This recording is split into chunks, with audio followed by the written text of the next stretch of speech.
جو بیسٹ چیز حرمین کی مجھے لگی وہ یہی لگی کہ جو تعلیمات انہوں نے ہمیں دی ہیں زیارات کے آداب کے بارے میں، یہ بہت بہت زیادہ قیمتی تحفہ تھا ہمارے لیے۔ السلام علیکم، ہمارے ساتھ ہیں تنویر عباس بنگش، یہ تشریف لے کر آتے ہیں KPK سے اور 5 مئی راز گروپ میں تھے۔ ان سے پوچھتے ہیں ان کی زیارتیں الحرمین کے ساتھ کیسی رہیں۔ جی تنویر بھائی۔ السلام علیکم۔ سب سے پہلے میں شکریہ ادا کروں گا حرمین کی پوری ٹیم کا، اسپیشلی محمد علی بھائی جو آنر بھی ہیں اور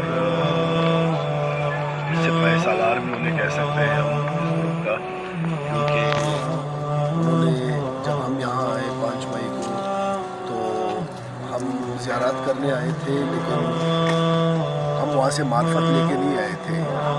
یہاں پہ جو زیارات انہوں نے ہمیں کروائی ہیں اور جو تفصیل سے جو ہر ایک مقام پہ ہم نے اعمال کیے ہیں، جو زیارتیں پڑھی ہیں، وہ ایک ایسا ایکسپیرینس، وہ ایک ایسا گفٹ ہم یہاں سے لے کے جا رہے ہیں۔ جو آداب زیارات کے ہمیں سکھائے گئے محمد علی بھائی کی طرف سے، وہ ایک ایسی چیز ہمیں سکھائی گئی ہے کہ یہ ہم نسل در نسل یہ منتقل ہوتی جائے گی۔ سب سے دوسرا ان کا رہنے کا جو ہوٹل بہت ہی لاجواب، کھانا بہت اچھا، سٹاف بہت فرینڈلی، قمر بھائی جو ہیں بہت فرینڈلی ہمارے ساتھ، علی بھائی، حیدر بھائی، سارے پورا کا پورا سٹاف بہت فیملی، اور انشاءاللہ اگین اینڈ اگین ہم اپنے دوستوں کو اور اپنی فیملی کو اور خود بھی اگین اینڈ اگین انہی کے ساتھ آنا پریفر کریں گے، باقی کسی کے ساتھ بھی نہیں۔ تھینک یو سو مچ۔ جزاک اللہ۔